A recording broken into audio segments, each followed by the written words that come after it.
Hello friends, welcome back to my YouTube channel paradise bird. तो friends, आप लोग जीजी माँ के आज के एपिसोड में देखेंगे कि नियति कहती है, माँ मैं जानती हूँ मेरी शादी विधान से हो जाए, सिर्फ इसीलिए जीजी माँ ये शादी कर रही हैं।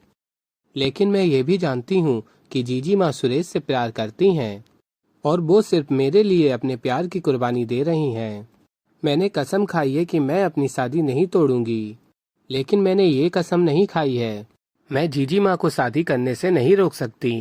मैं भी मेरी जीजी माँ की बहन हूँ। देखती हूँ कि कैसे वो ये शादी करती हैं। और फिर फ्रेंड्स, आप लोग आगे देखेंगे कि सोम कहता है, की बात है मैडम जी, गजब तैयारियां हो रही हैं। और फिर उत्तरा देवी कहती हैं, वो तो होंगी ही, अब शादी की रस्में जो शुरू हो जाएंगी। और फिर उत्तरा देवी कहती हैं, यूं घूर घूर के मिठाइयों को देखना बंद करो सोम, लो खा लो। और फिर तभी सोम कहता है, मैडम जी मैं सिर्फ नजरों से खा सकता हूँ, लेकिन जबान से ना खा सकूं, बैन लग गयो है। और फिर उत्तरा देवी कहती हैं, किसने तुम्हारे खाने पे बैन लगाया सोम।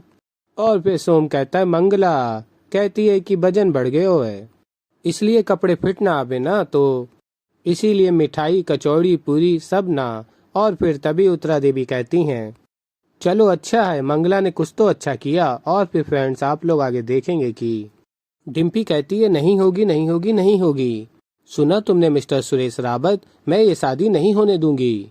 और फिर सुरेश कहता है, डिम्पी सब तय हो चुका है, अब कुछ नहीं हो सकता। और फिर डिम्पी कहती है, तुम फाल्गुनी से प्यार करते हो और तुम कह रहे हो कि तुम उस लड़की से शादी कर लोगे जिसे तुमने कभी देखा ही नहीं है। और फिर डिम्पी कहती है, तुम्हें अपनी शादी कितनी जल्दी ही क्यों पड़ी है। और फिर सुरेश कहता है, डिम्पी कोई फायदा नहीं है, अब फाल्गुनी मेरी जिंदगी से जा चुकी है और कल मेरी मेहंदी का फंक्शन है। और तभी डिम्पी कहती है, क्या कल ही। और फिर डिम्पी कहती है, नहीं मैं नहीं आने वाली तेरी मेहंदी के फंक्शन में। और फिर आगे आप लोग देखेंगे फ्रेंड्स, डिम्पी कहती है, सुरेश तू फाल्गुनी को इतनी आसानी से कैसे भूल सकता है। और फिर सुरेश कहता है, मैं फाल्गुनी को भूला नहीं हूँ और ना ही कभी उसे भुला सकता हूँ। जो उसने मेरे साथ किया है ना, वो मुझे अच्छे से याद है। फाल्गुनी का होना ना होना मेरे लिए एक बराबर है और ये बात तुम अच्छे से जान लो। और फिर तभी डिम्पी कहती है, मैं नहीं मानने वाली, और कहती है, मेरी सेवन सेंस कभी गलत नहीं हो सकती। और फिर डिम्पी कहती है, सुरेश फाल्गुनी तुमसे बहुत प्यार करती है। और फिर सुरेश कहता है, तो ठीक है, अपने सेवन सेंस से पूछना कि फाल्गुनी ने मेरे साथ ऐसा क्यों किया। और फिर डिम्पी कहती है, हो सकता है कोई वजह रही होगी। और कहती है, तू इतनी जल्दी हार नहीं मान सकता और मैं तो कहती हूँ कि तू शादी से पहले एक बार उससे बात कर ले। और फिर तभी सुरेश कहता है, ठीक है, तुम कहती है तो मैं ये भी करके देख लेता हूँ। और फिर फ्रेंड्स, आप लोग आगे देखेंगे कि सुरेश फाल्गुनी के घर जाता है और फाल्गुनी नीति से बातें कर रही होती है। और तभी फाल्गुनी सोचती है कि सुरेश के मन में मेरे लिए बहुत गुस्सा भरा होगा, अगर मैं थोड़ा और नाटक करूँ तो ये गुस्सा नफरत में बदल सकती हूँ। और फिर तभी फाल्गुनी नीति से कहती है, बिट्टू जा जीनू चाची को बुला के लेके आओ। और फिर फ्रेंड्स, आप लोग आगे देखेंगे कि फाल्गुनी कहती है, सुरेश आओ ना, देखो मेरे ससुराल वालों ने कितना कुछ भेजा है मेरे लिए, कपड़े गहने मिठाइयाँ। और कहती है, मैं कितनी खुशकिस्मत हूँ ना सुरेश, मेरी तो जिंदगी सवर जाएगी। मैं तो कहती हूँ कि हर किसी को शादी करनी चाहिए, तुम्हें भी अब शादी कर लेनी चाहिए सुरेश। और फिर तभी सुरेश कहता है, सही कह रही हो, यही बताने आया था मैं कि मैं भी शादी कर रहा हूँ। और कहता है, हाँ मैं अपनी माँ की पसंद की लड़की से शादी कर रहा हूँ। और फिर आप लोग देखेंगे कि फाल्गुनी को बहुत बुरा लग रहा होता है, और लेकिन फाल्गुनी कहती है, मुझे बहुत खुशी हुई सुरेश, तुम्हें शादी की बहुत बहुत बधाई हो। और फिर सुरेश कहता है, तुम्हें भी, और हाँ आज के बाद हम कभी शायद मिले नहीं। और फिर तभी फाल्गुनी कहती है, क्यों अपनी पत्नी से नहीं मिलवाओगे मुझे। और फिर सुरेश कहता है, क्या कह के मिलवाऊंगा, कौन हो तुम मेरी। और फिर फाल्गुनी कहती हैं, दोस्त, कह देना कि मैं तुम्हारी दोस्त हूँ। और फिर सुरेश कहता है, नहीं फाल्गुनी, मैं झूठ नहीं बोल सकता, मतलब इतना बड़ा झूठ नहीं बोल सकता। मैं अपनी जिंदगी की शुरुआत एक सच्चाई से करना चाहता हूँ, और वो सच यही है कि हम दोस्त नहीं हैं और ना ही कभी थे।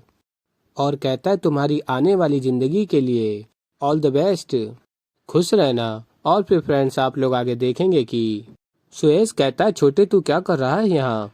और तभी विधान कहता है, मैं आपके रूम में क्या करूँगा भैया, ऑब्वियसली मैं आपसे कुछ लेने आया हूँ। और फिर विधान कहता है पूछोगे नहीं कि क्या लेने आया है।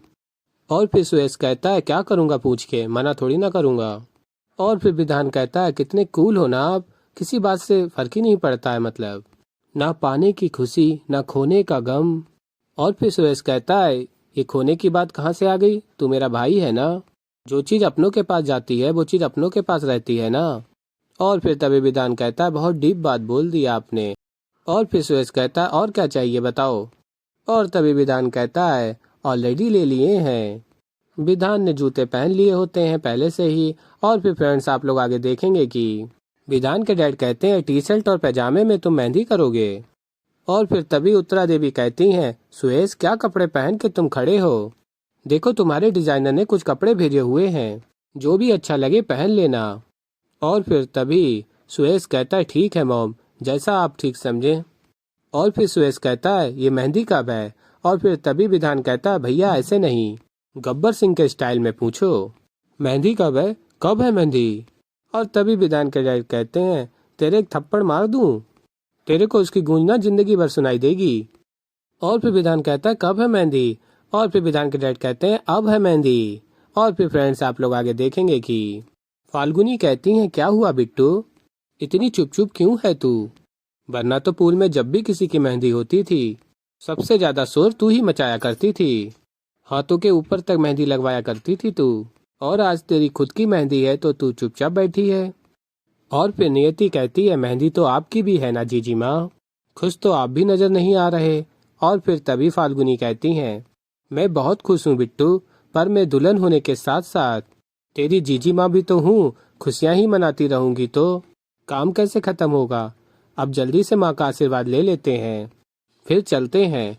और फिर फ्रेंड्स आप लोग आगे देखेंगे कि विधान कहता अपने भैया सुरेश से कि एक बात पूछूं, वैसे तो आप कम ही बोलते हो लेकिन आजकल ऐसा लगता है जैसे हमारे डायलॉग्स नहीं केवल मेरा मोनोलॉग चल रहा होता है। और फिर विधान कहता है फिर से हूँ, अरे हर बात पे हूँ। और फिर तभी सुरेश कहता है सॉरी छोटे, मैं कुछ सोच रहा था। और फिर विधान कहता है भैया आजकल आप कुछ खोए खोए से लगते हैं, सब ठीक है ना, आप खुश हो ना। और तभी सुरेश कहता है खुश हूँ पगले, मेरे छोटे भाई की शादी हो रही है। और फिर तभी विधान कहता है आपका ध्यान कहाँ है, आपकी भी शादी है, माना सब कुछ अचानक से हो गया है। और फिर विधान कहता है कहीं ऐसा तो नहीं आपने हमारी खुशी देखकर हाँ कर दी हो शादी के लिए, आपका मन कहीं और है। तो ऐसे ही फ्रेंड्स आगे और भी बहुत कुछ देखने को मिलेगा आप लोगों को। तो अभी के लिए इस वीडियो में इतना ही। तो फ्रेंड्स अगर वीडियो पसंद आई वीडियो को लाइक करें, मैं मिलता हूँ जल्दी एक नई वीडियो के साथ। तो फ्रेंड्स तब तक के लिए बाय बाय।